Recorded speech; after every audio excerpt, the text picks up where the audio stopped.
Hudson was a gutsy aeroplane. It was fat, cumbersome and difficult to land with its mid-upper turret, but it was very, very tough. And it was unique in that it was our first ever Frontline bomber.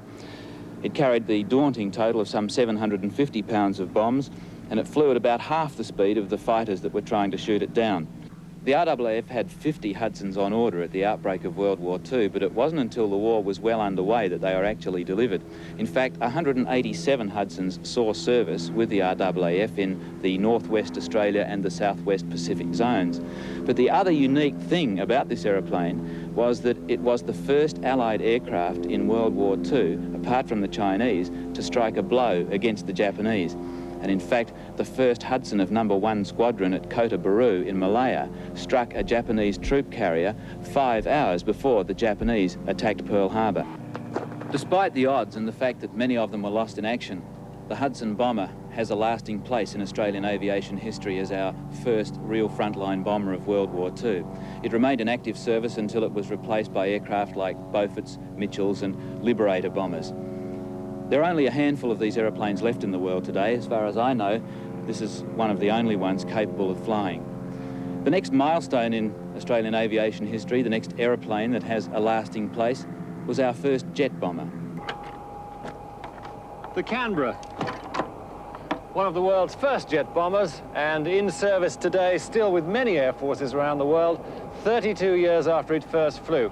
It was named the Canberra by Sir Robert Menzies, and in fact was used by the RAAF for many years as a medium bomber.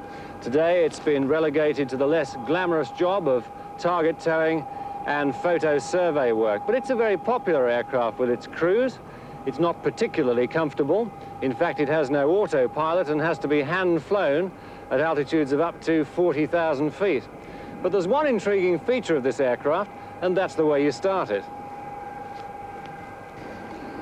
Most modern aircraft have an auxiliary power unit to start them, virtually a starter motor. Some aircraft use a start cart, but this aircraft has virtually a jumbo-sized shotgun cartridge. And that's basically what it is. It's just a brass tube full of cordite.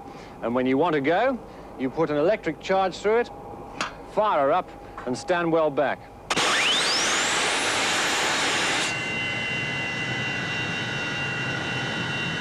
This is currently the most sophisticated aircraft used by the RAAF, the F-111C.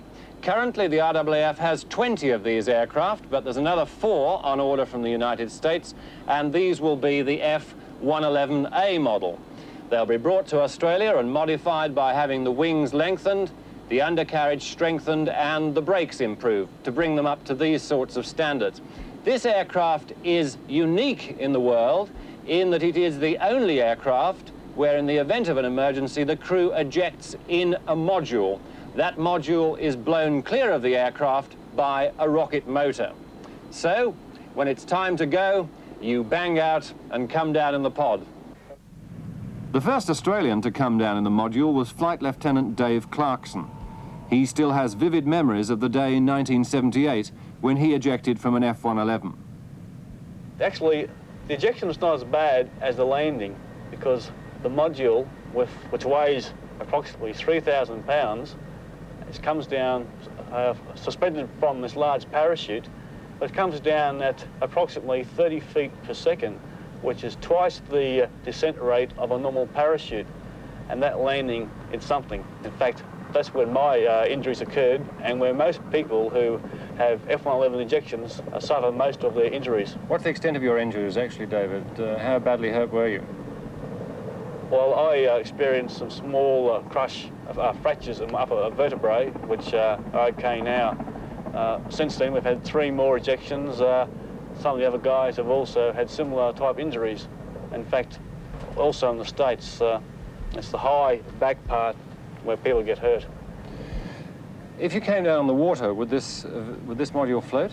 In fact, this particular module is here because of an ejection over water in New Zealand in 1978. And sure, it floated just like a boat, floats and water about to this level here. In fact, the pilot's control stick can be used as a bilge pump. So you pump the stick and pump the water out. They seem to have thought of just about everything. Oh yes, it's a darn good system.